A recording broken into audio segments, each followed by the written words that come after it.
what a lovely day!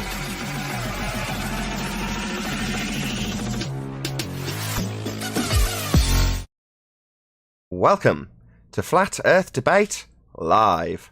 I'm your host Nathan Oakley, and if you are new to this channel, or you've not done so already, then be sure to subscribe, hit the bell notification button and join button to keep up to date with the Flat Earth Debate.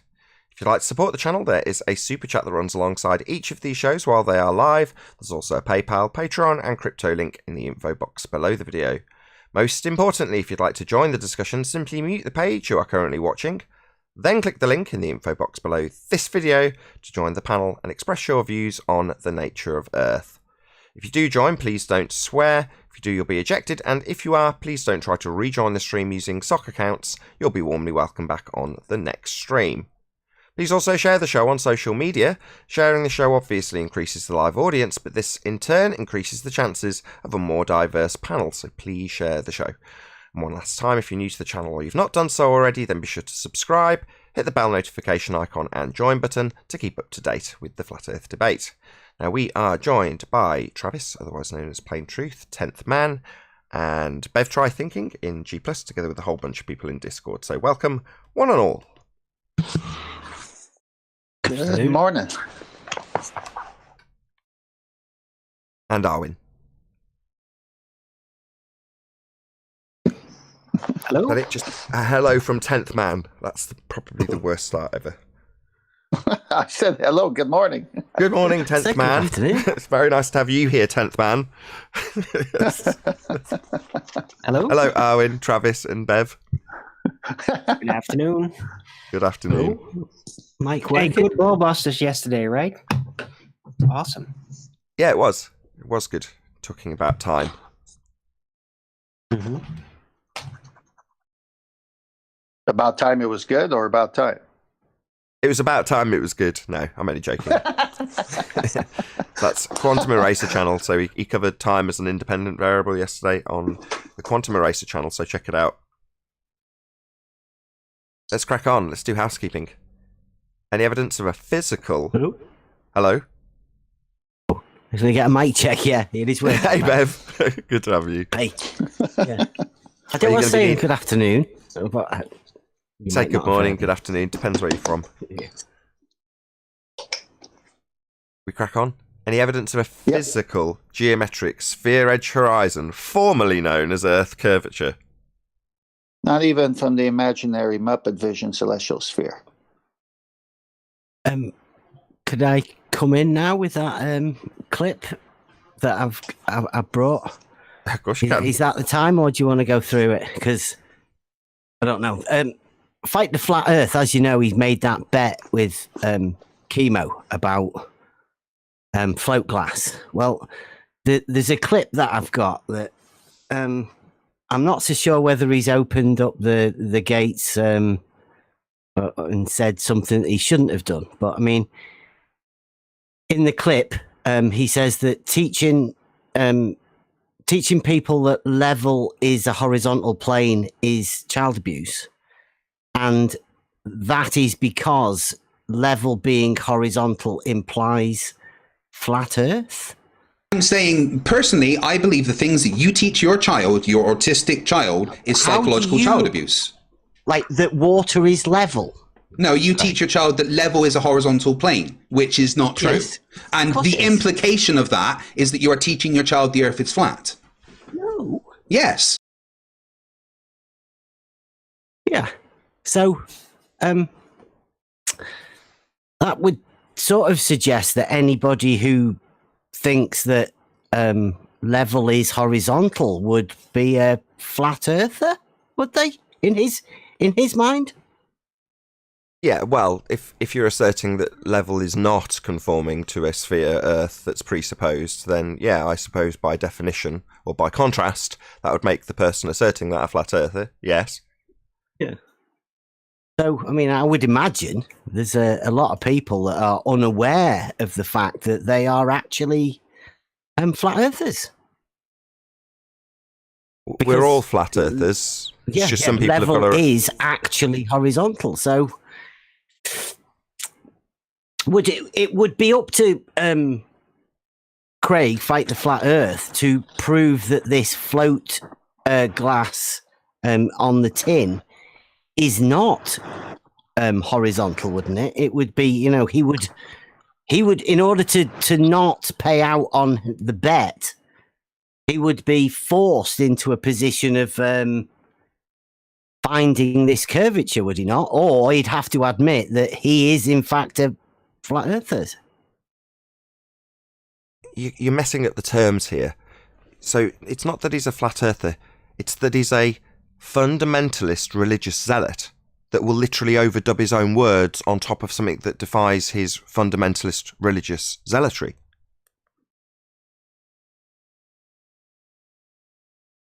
Yeah. This has got to be clarified now. So Spurs entered into discussions and was challenged to prove that liquid would be completely flat and parallel, specifically.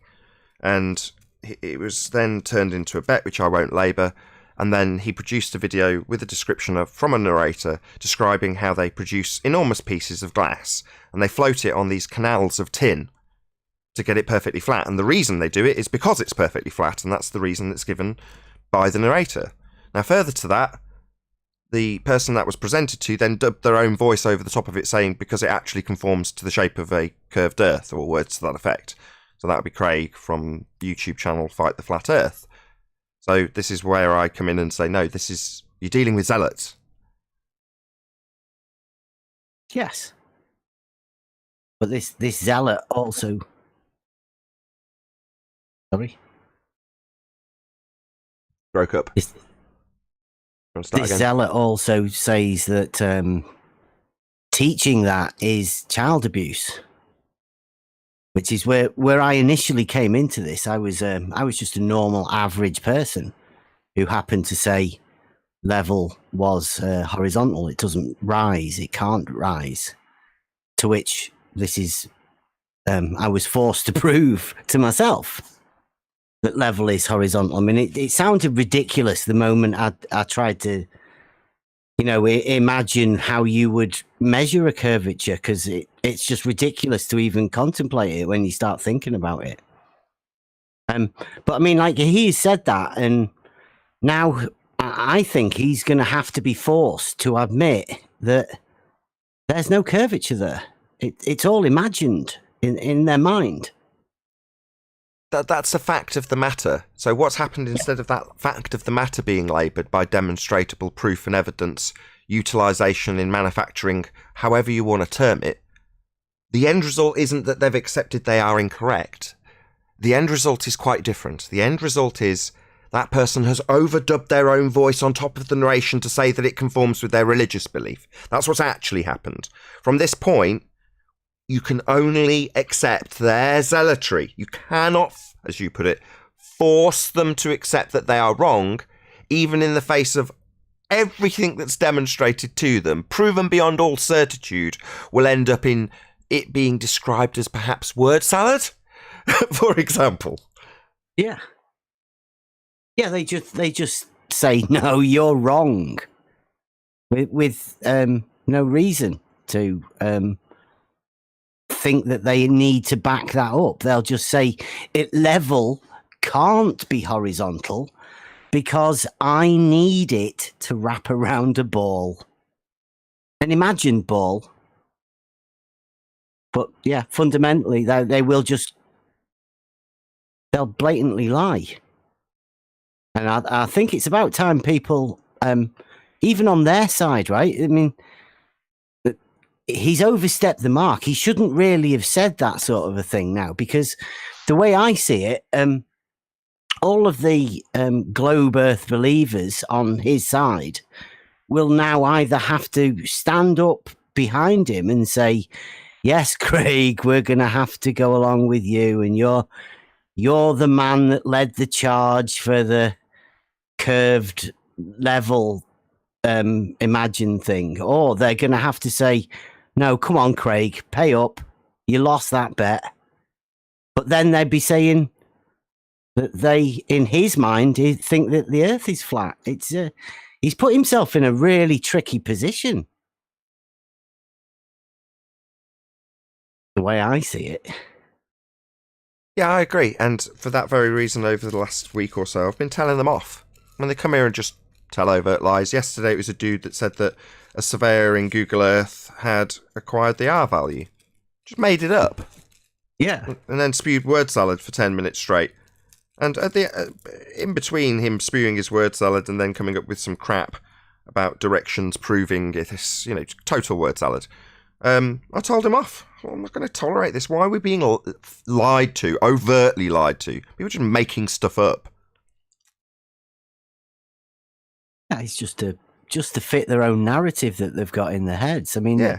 they accuse us of being in an echo chamber, but I mean, in truth, the only way that they can believe this stuff that is obviously not true is to live in an echo chamber and hear other people saying the same thing and just think, oh, well, yeah, I'll go along with that, because if the majority of people are saying it, then I'll have to stick with them, because I don't know, it's just wrong, isn't it? Confirmation bias.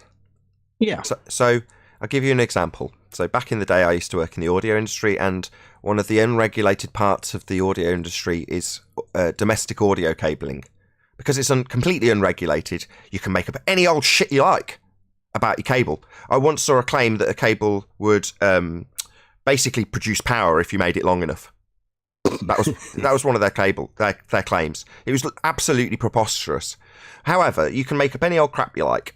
And what would happen is people would come along and they'd buy this crap for a huge amount of money, and then they'd stick it on their system, and it wouldn't necessarily sound any better. Initially, they might convince themselves of such, but it wouldn't really do anything. But then they'd start searching through the internet to find somebody that's reviewed it and said it's great. Because that person's reviewed it and said it's great, it's a worthwhile investment. Now, should they come across somebody that's stating what I'm stating, it'll make no difference. You reach a point where it can't get any improvements, and if it was even longer, all you'd have to do is put a bit more power in to overcome that problem. In other words, your fancy cables aren't going to do anything. They're not going to like that, because they've just spent, let's say, £1,000 on some stupid speaker wire. So they're not going to want that. They're going to want the guy that says, this is a really worthwhile investment.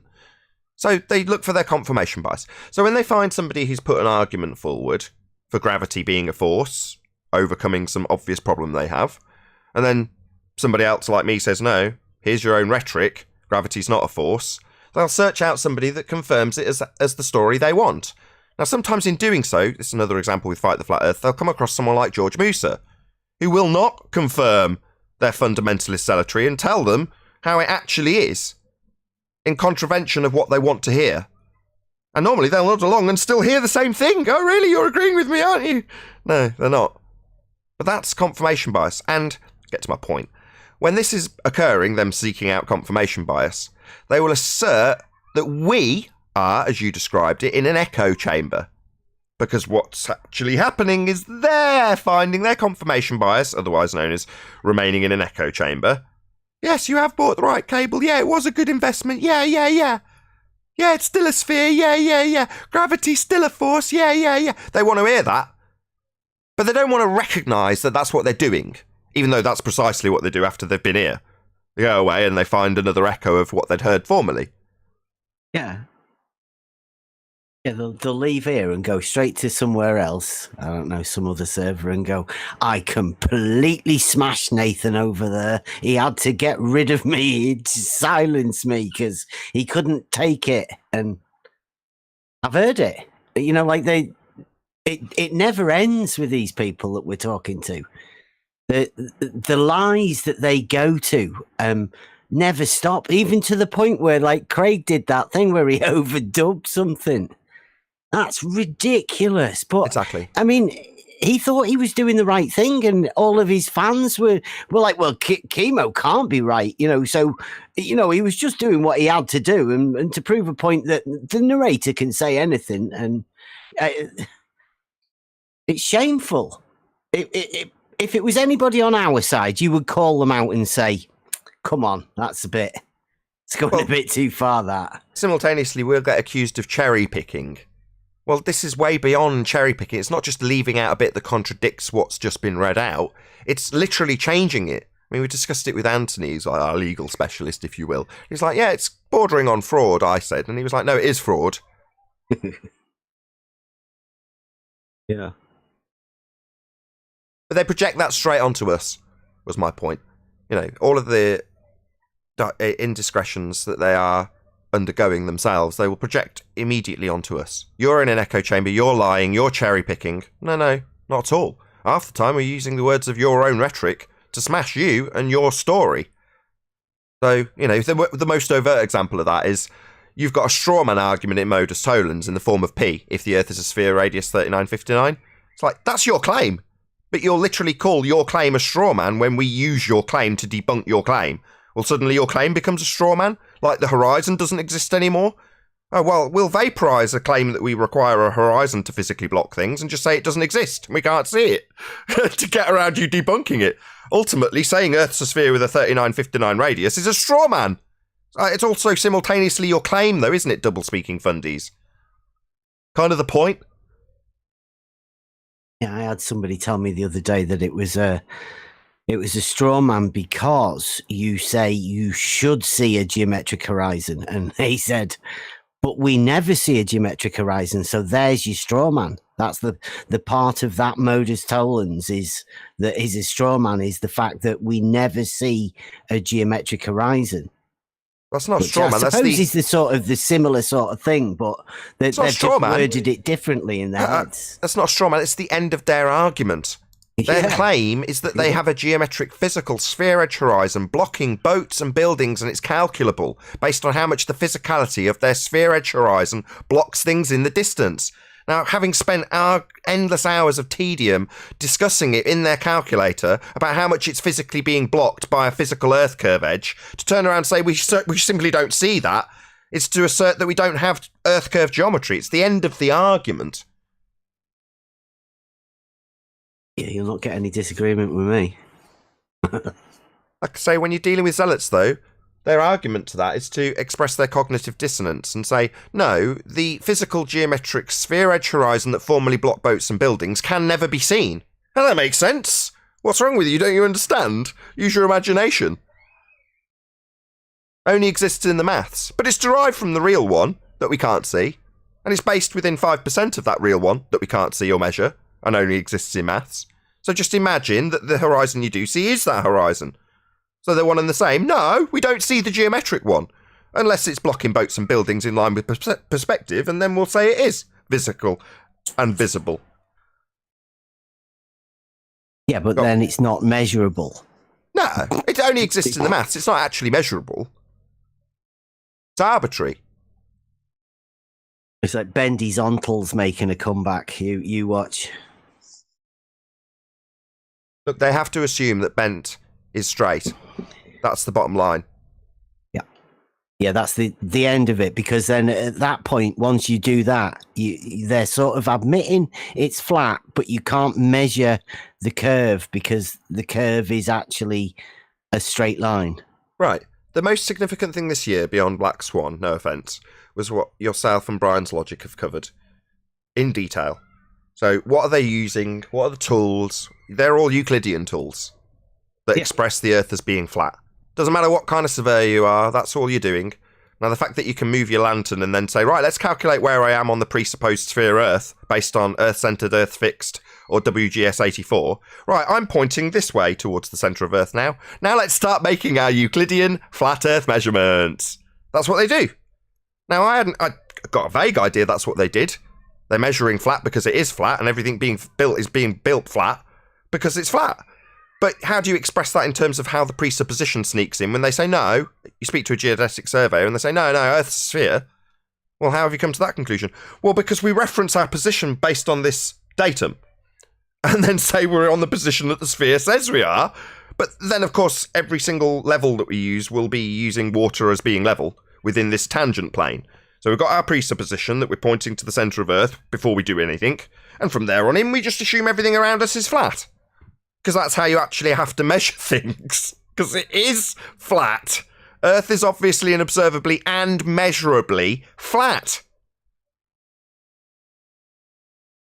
Yep. Yeah, they have the theory of the local level. It's like a straight line locally, at some point that they don't seem to realize can't exist, but at some point it must bend a straight line, but outside of this local area that they imagine that is actually horizontal. But it can't be horizontal because then you'd be admitting flat Earth, according to Fight the Flat Earth. You'd be saying locally you live on a flat Earth. Well, that's not acceptable to him, I'm sure, you know. So yeah. They have to imagine that even that flat bit has some sort of curvature that you can't measure. It's ridiculous. There's that word again. Imagine. Yeah. Right, let's move on. Any evidence of axial rotation of the Earth-based variety? Thank you, Bev, by the way. No problem. No observed Earth-based Coriolis. Shout out to Emma UK. Local super chat. Thanks, Emma UK. Subscribe today to Emma. Any evidence of the distance to the sun? No evidence Can of that imagine. distance. Oh, we've got some imagination coming from Discord. That was Yeah, Neil. you can imagine the distance to the sun. That's helpful. Any evidence of a self-perpetuating molten iron core at the centre of a presupposed spherical Earth? No evidence of it, but it sure sounds good when you say it. Any scientific evidence of gravity? Scientific evidence of what? The reification fallacy known as gravity. I thought this was a dating stream. This isn't a dating stream? No, absolutely not. Get out. Oh. Well, we do cover a couple of things. A couple. Any single viable hypothesis from any of the fields of astronomy, cosmology, or astrophysics? Impossible in that field. None whatsoever. Any evidence of the R value, Earth radius, the presupposition thereof? Black Swan. Well, since there is no evidence of it, there is no R value, but 95 or so % of the world thinks there is, so it's quite the wizardry. Any evidence that you can have gas pressure without the necessary antecedent of a container to press upon? Impossible. Yeah, any evidence of that violation of natural law? Or according to your buddy, just look at Jupiter. Back to gravity. Whatever Dr. John Dee is trying to replicate Cavendish, that's kind of starting to smash that, isn't it? Seems like. Yeah, watch this space. So, if people say, okay, the proof that it's not like that is the photographs from space of Earth. And Neil got there first. Do you want to repeat what you just said, Neil? You have to tell me about Jupiter. What about Jupiter? Well, if I assume that Jupiter is a gas in a vacuum, that assumption will prove that the sky is a vacuum, you know. It doesn't matter that that assumption stands also in violation of the second law of thermodynamics, because my assumption can quite happily stand in violation of natural law. Look, there it is, standing in violation of natural law, because I've assumed it stands in violation of natural law. Even though if it was actually in violation of natural law, that natural law wouldn't be a natural law anymore. But I'll assume it's violating that natural law quite happily. Look, there it is violating it. Why? Well, because I said so myself. That proves the sky's a vacuum, you know. How do we prove, or how do they prove that Jupiter is a gas giant? How do we do that? I just said so. I should have given more clarity to that. It's true because I made it up myself. Yeah, they looked at it, right? Well, Yeah. I was thinking they looked at it with spectroscopy and they determined it was a gas giant.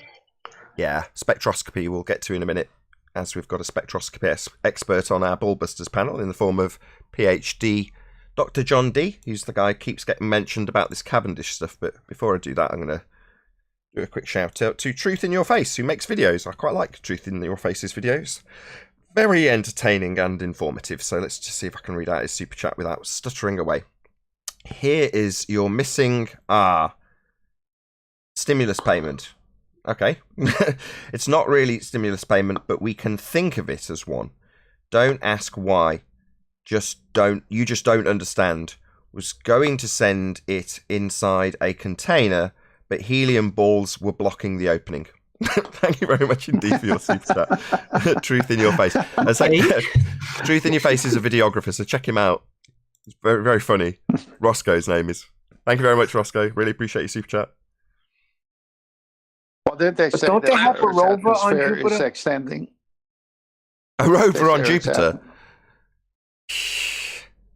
I'm sure they had to send something up there, Nathan.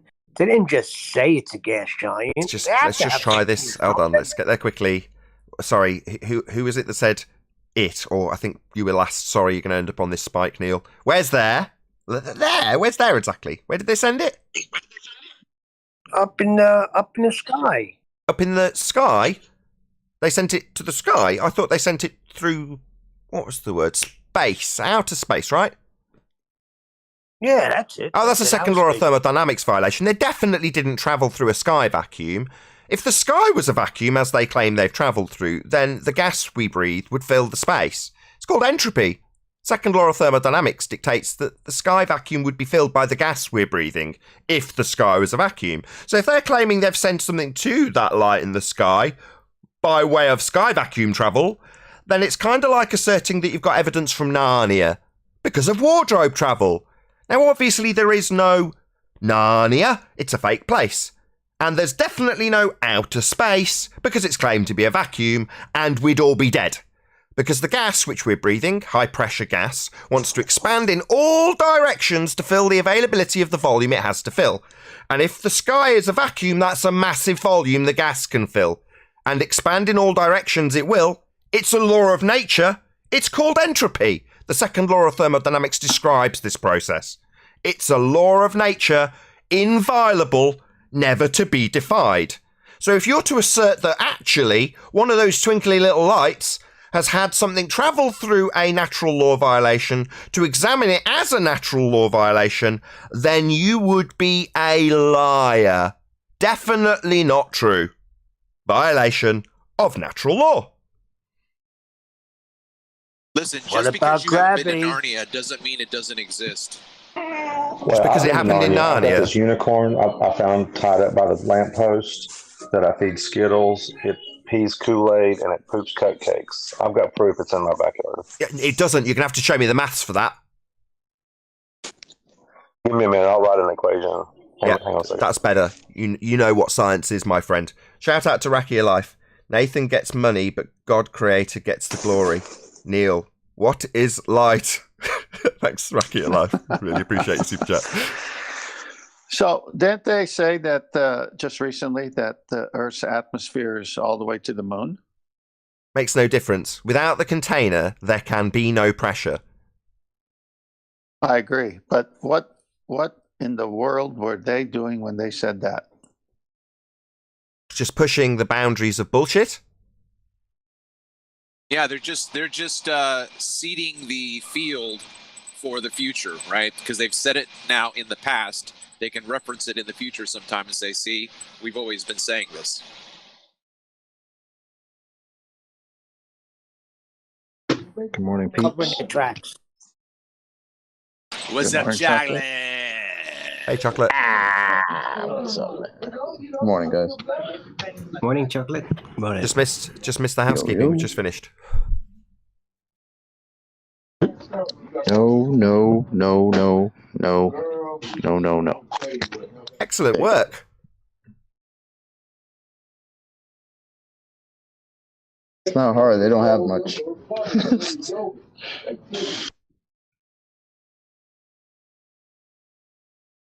So did we get our list of PhDs together? Wait a minute. Before you go there, I do have a citation for my unicorns. Oh, here we go. In the Chronicles of Narnia, C.S. Lewis talked about unicorns. So I do have a citation for unicorns in Narnia. Okay, let's hear it.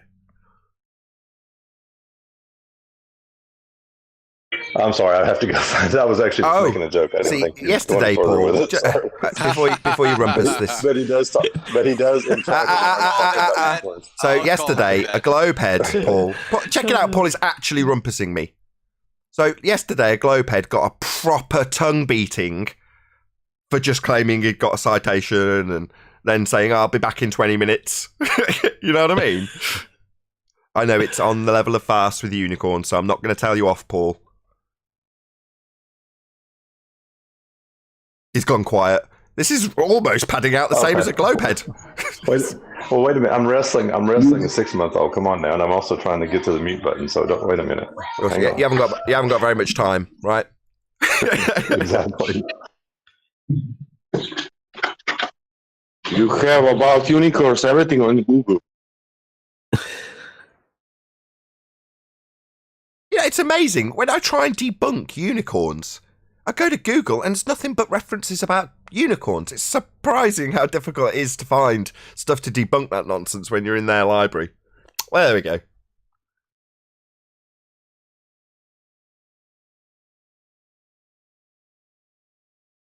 Wouldn't they have to prove unicorns as opposed to you debunking them? Unicorns are in the Bible, by the way. My God. No, they're not. Just saying, it says the horns of a unicorn in one of the Psalms. I'm just saying. No, you got to go back to the translation from the original. That's not what it says. I'm sorry. That's a goat, Neil, probably. It's a goat, Neil. God, Neil, what's your problem? It's a goat. The Bible says unicorn. Didn't you go back to the original Hebrew, Neil? Oh, Neil. Hold on now. Hold on. This is, we don't have to have a fight about this, right? Okay. No, I think he needs chastisement. I think he should be taken outside and whipped. What does it say in the Greek version? Hold on. The Old Testament is written in Hebrew. Okay, so if you're reading your Bible, you're reading English. So that's a translation. I read the Hebrew and the Greek too. I got them both. Okay, great. So just look up the scholarly works on that translation. There are alternatives. Rather, not more than one. There is an alternative, and that is a rhinoceros. Okay, the language is descriptive. It's a one-horned creature, right? But that's well known to be a rhinoceros. So it very well could just be translated as rhinoceros. That's all I'm saying. Thank you. Hey, and Nathan, it could be a unicorn. Back up Paul. Hang on, Neil. I'm going to back up Paul. I have proof of Narnia. Masturbate, please put up. City of Narnia. Okay. Hold on. Hang on. That unicorn also stamps out fire? Because then it would make sense that it's actually a rhinoceros. Go on. I've got it up on screen.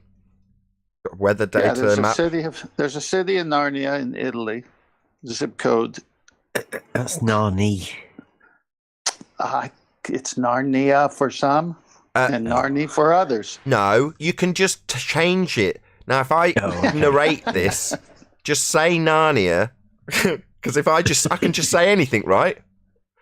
Just change it. It's like tomato, potato. Yeah. I mean, it's just the name of a town. A name of a town could mean anything. So if I just change the town of Narni to the town of Narnia, then my point makes sense, right? Yep. Well, that's perfect logic right there. And if there's a narration describing it as Narni, just overdub your own voice over the top of it, change it to Narnia, and then, narrators could say anything, right? Oh, gosh. Yeah, you've got to be a special sort of person to be able to go that far, though, haven't you? What, a special kind of fundamentalist religious zealot? Yeah, they're all special. Yeah. We encounter a lot of special people, yeah, definitely special. And by special, I mean fundamentalist religious zealot, just in case that wasn't clear. Yeah, it was quite clear.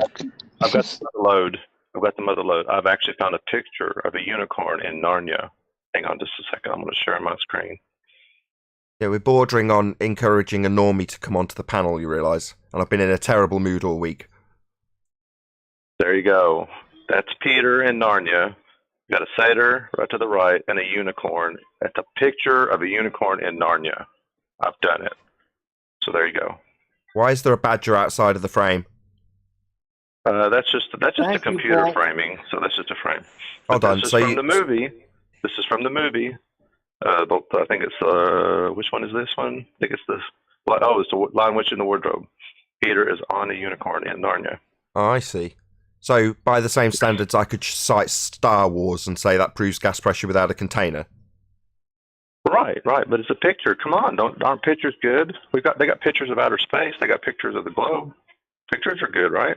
Yeah, they have NASA, don't they? I mean, Oh, really? Where are NASA? Hold on. Where are NASA taking They the will pictures from? record it now.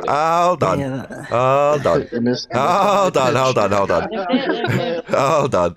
Let's just establish where these pictures that NASA take have come from.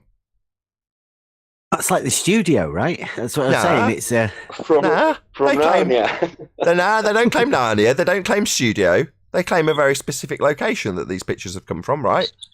They are lying. Wait, hold up. You're There's saying been a the resurgence of International NASA swimming pictures, station by is the not way. there? Hold on. You've got Neil and Chocolate. Just one at a time. Neil first, then Chocolate. Go ahead.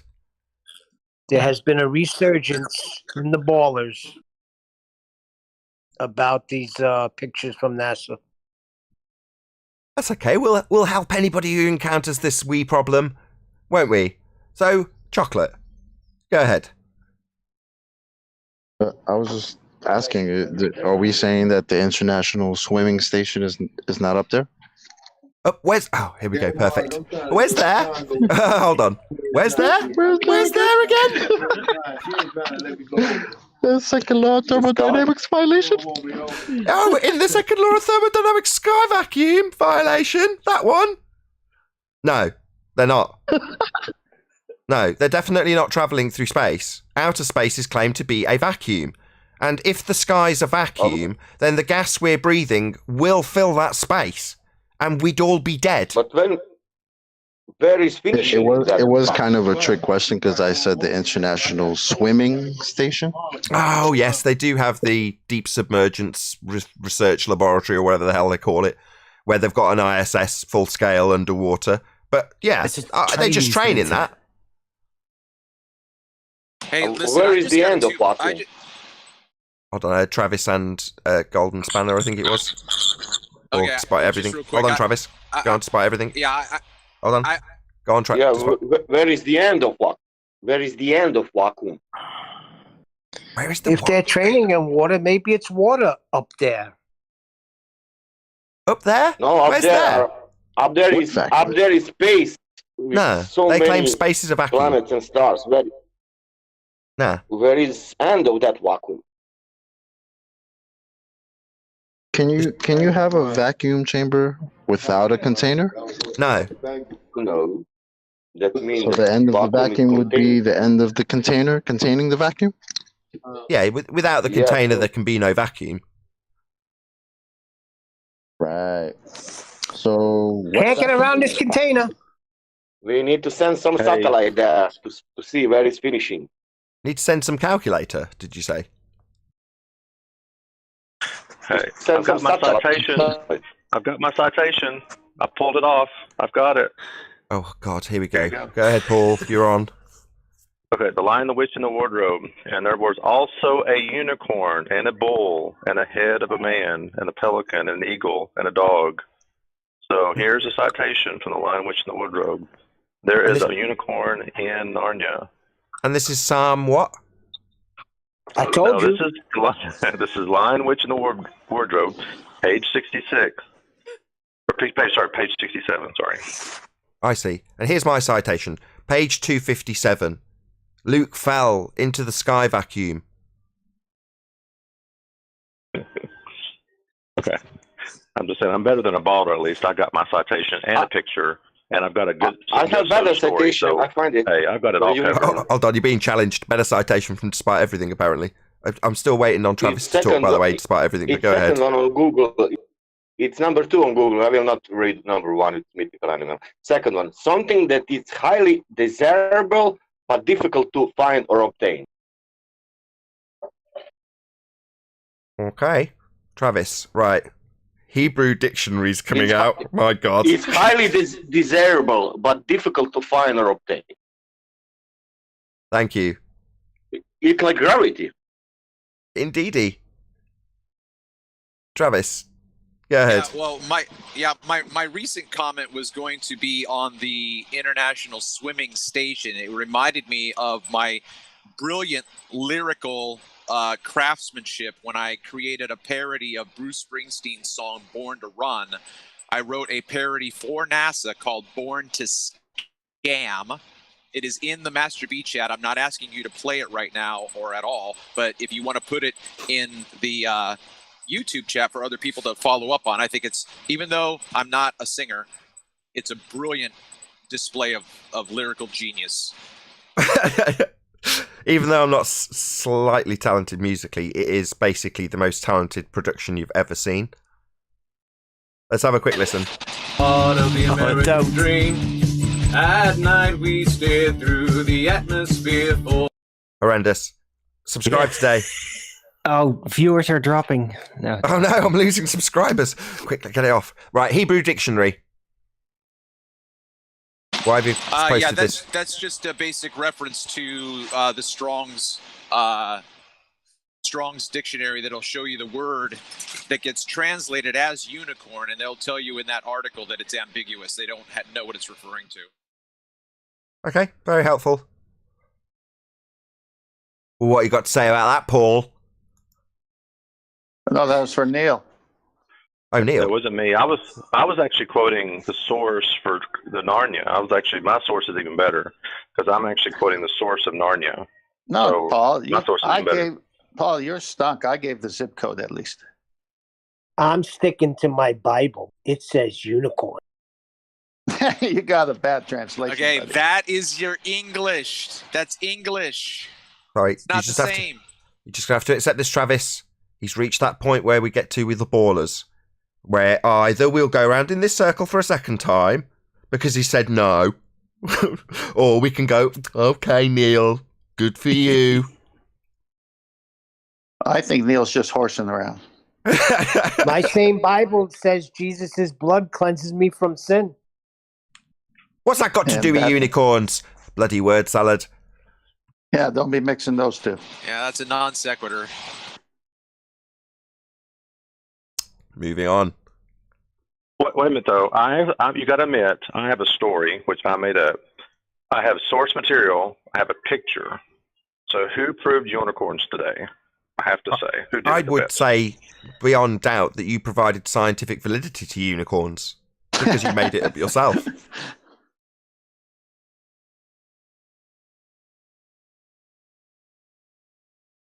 But I'm just telling a story. I'm just making it up as I go. So, just like the ballers, Paul. Need some better double speak than I'm just making it up as I go along.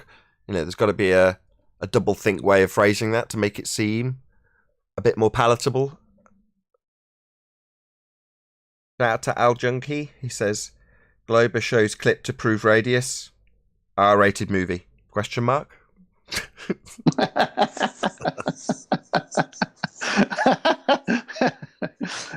Don't tell me you gotta go to the X-rated to find the X marks the spot. Oh my gosh! Thank you for the super chat. Oh, it's come all crashing down on them, hasn't it? Since the Black Swan, the gas pressure without container, the lack of Earth-based Coriolis. Gravity doesn't even make the top three. I mean, this is pathetic, Glovers. Just a real quick shout. Go ahead. Sorry. Just a real quick shout out.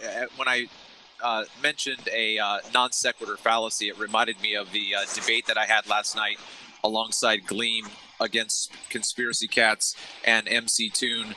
I'm listening back to it, and actually I'm less offended at my performance, and I want to just make it known again that my response to Conspiracy Cats, I listed 4 fallacies that he committed in his presentation and interaction with me. So in terms of style and the ability to argue, regardless of the topic, I had him on fallacious arguments. What, in the moment? What do you mean in the moment? Like I called him out as we went along? Yeah, as in you detailed his fallacy, how he'd used it and how he'd applied it. Well, as much as I could, they rumpused the shit out of me. That's what I was waiting for you to say. That's all I need to hear. Fundamentalist religious zealot mute button, you mean? Total hit job. Anyway, shout out to Retro Bill. I left Narnia when I ditched the globe, but I'm still in the closet as a flat earther, says Retro Bill.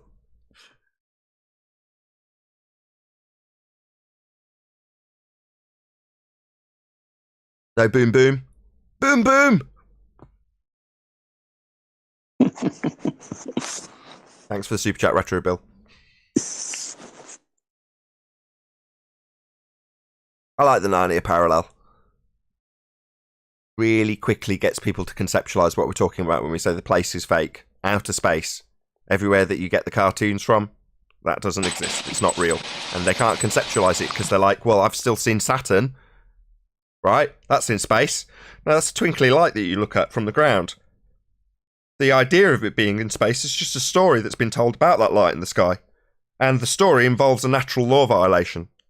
So, their story doesn't stack up. Definitely not true.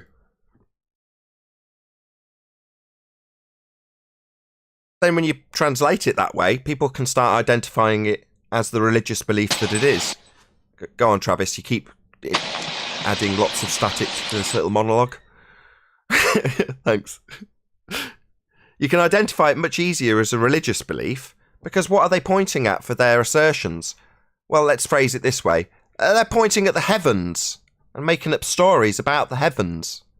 Now, I might parody it by calling it the sky vacuum, as opposed to outer space, because that's what it is. But this black area in this Star Wars screenshot... I'm sorry, I got my dispatcher kept calling me right when I was talking. That's okay. Probably best you interrupt me to apologise for it. This area of black is supposed to be a vacuum. That's the bottom line. So even though this is the Death Star instead of the moon, it makes no difference. The narrative is a religious belief about what you're viewing from here, not you viewing the area that they claim the Earth is from here. You never get this perspective. This is Math Powerland's one of the earliest points he made. You will never get this vantage point, ever. No one will. Now, we point out that the reason you won't get that vantage point is because the place that's depicted does not exist. You can't be in a second law of thermodynamics sky vacuum violation. It doesn't work. This high-pressure gas would fill this space. It's expanding in all directions, and all it wants to do is fill the availability of volume it has to fill. That's entropy. Never to be violated. Inviolable natural law. So no, we don't have an area of vacuum above us. And that area that they say they've got cartoons from, oh no, actually pictures, doesn't exist. It ultimately debunks any claim that they've got a photo of Earth from space, because space is fake. Can't have high pressure gas not expanding into an available volume. That defies entropy. Yeah, but Chocolate said they got a swimming pool up there. Down here, they've got a full-size ISS in a swimming pool. Go ahead, whoever. Travis. No, I was gonna say, yeah, it's down here. The International Swimming Station. Yeah, that's not in a vacuum. That's not an infinity pool edge swimming pool out in space? Yeah, no. Yeah, but the astronaut almost drowned in it. Don't speak of such things, man. You can't. What are you doing, man? Don't talk about astronauts almost drowning in, bubbles and space. Shh. Don't say these things. I hate that argument. The rhetoric. Bubbles in space is an argument about whether or not you can have bubbles in space and whether or not they're actually claiming to be in space when they're in a pool, right? I get the argument. But that still leaves you with the open-ended idea that space might be real, doesn't it? Oh, well, we debunked that the ISS is in space. But space as a thing is still real, right? At the end of that argument. Same as rockets working in a vacuum. Well, oh no, we've debunked it. You can't have rockets working in a vacuum. But the idea of there being a vacuum as your sky, that's still very much in place at the end of that argument also.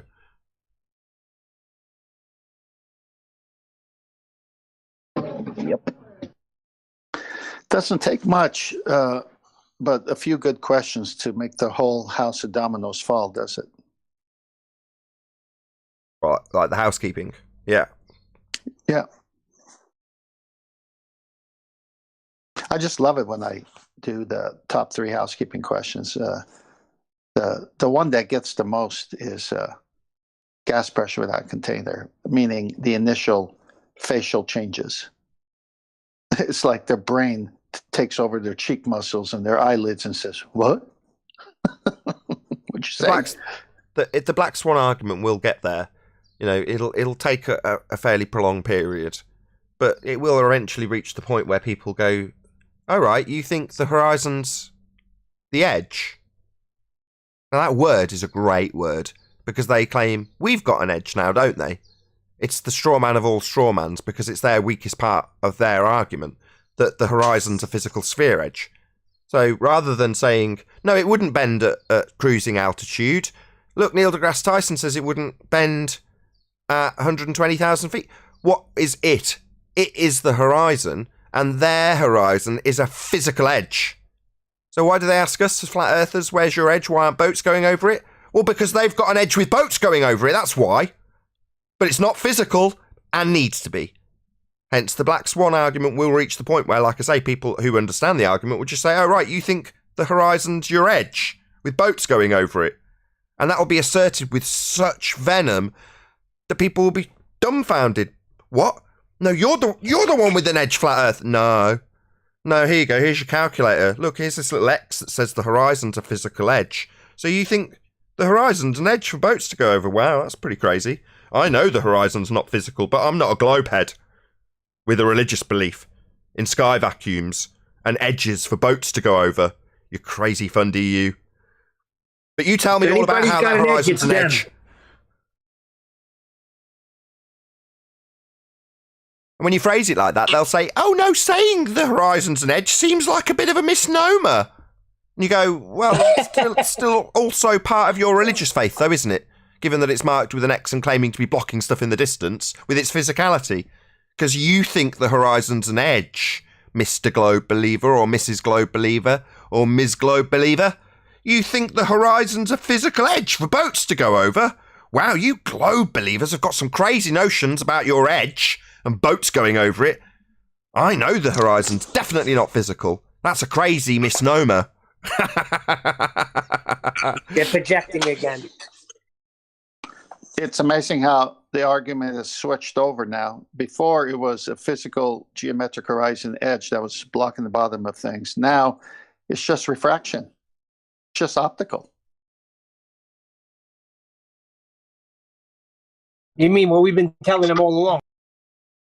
Yes. Whether we've been... Yeah, Go ahead, Chocolate. No, I was agreeing with Neil. Yeah, that. Exactly. They're all changing their tune, right, Chocolate? They're all saying now they're watering down this physical edge into just an apparent horizon, and it's refraction. And they want us to somehow fall into this trap that you can never see the geometric horizon. Well, what's interesting is yesterday on Jose's show before I got kicked, Erebus was avoiding my question when I was providing photographs with a horizon that is created by the mirage. And so I asked him, what's creating this horizon? To which he should have said, that's the curve of the Earth. But he wouldn't answer the question either way. He wouldn't answer that it was refraction, and he wouldn't answer that it was the physical curve. Isn't it ace? It's so ace. They're in a position where they're scared to assert that the horizon is Earth curve now. Isn't it beautiful? Yeah, I've noticed this really hard the past couple weeks. Like, these guys don't want to actually assert their claims anymore. Like, who's digging into the chips? Oh, that's me. I'm at work. Sorry. Oh, I just want to say real quick, I've got Nathan's equation. Come on, I've got it. Can you see it on my screen? Oh my god, is this going to be a unicorn equation? Oh, it He is. just won't give up. It is. Hold on, let him talk his way through it. Okay, U equals unicorns. I have a just so story equals S, and there's time dilation in Narnia. So a just so story that you can think is real, time dilation equals unicorn. There you go. I got it. That's your math. That's me with egg on my face. Did any quantum leap into your body, Paul, today or something? No, I think, Paul, you're making a mistake. You're using a self-winding watch for your time dilation, and that don't count. I think it's beautiful. Well, no. In Narnia, see, the kids aged, but they didn't age because when they came back to the real world, they didn't age, but they aged in Narnia. So that's time dilation. And I just made the story up. Unicorns, come on.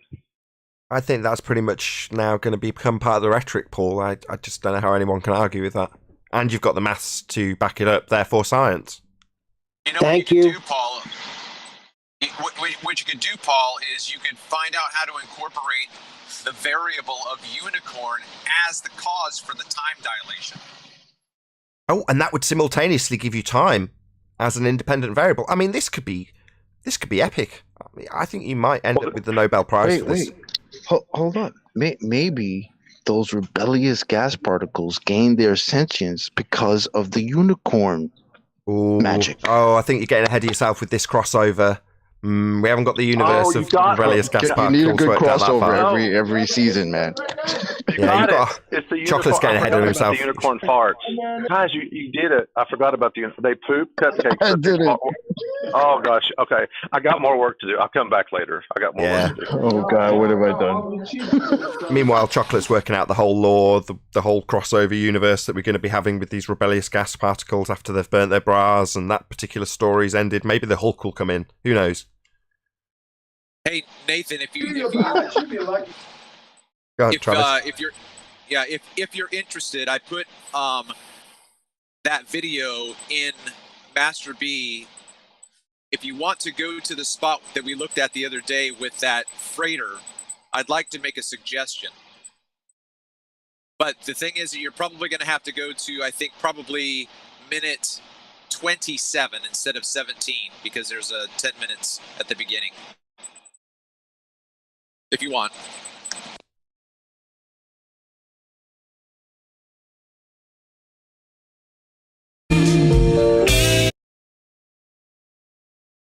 Okay, so it's playing from minute 27. You can go on. You can put it on mute because it's just music from Conspiracy Music Guru. I don't see it on the screen right now, though. Yeah, it's the audience can see though. Okay, so. Okay, so can you get it to the point where the freighter is halfway behind oil platform? You're panning left at the moment. Now you're zooming out. This might have to wait till the after show if you. Oh, okay, well, whatever. You make the decision. It's fine. I mean, we've got the oil platform on screen now. Well, okay, so my suggestion, because when you watch this video and the tanker comes into view, the tanker is in an inferior mirage, okay? So it's transversing the band, okay? The band is there. You can't see it.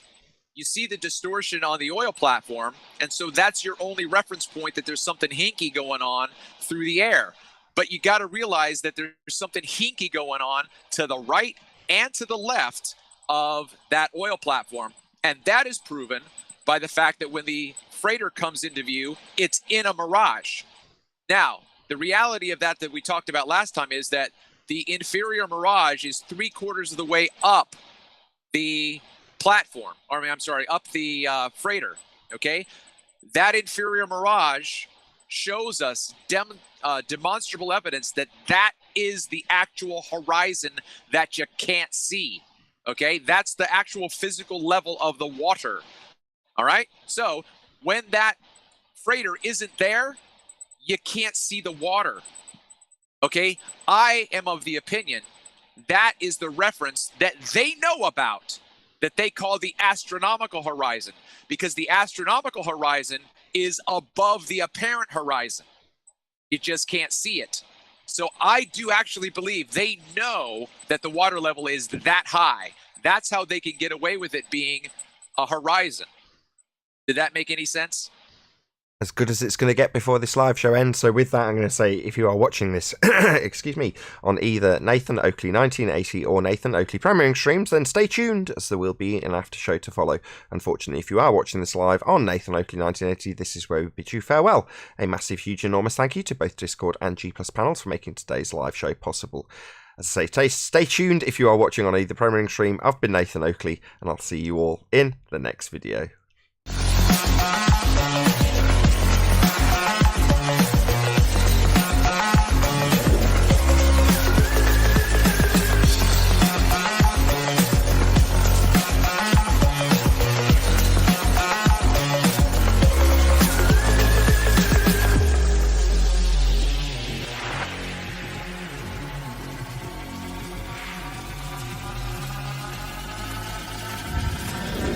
Oh, what a day!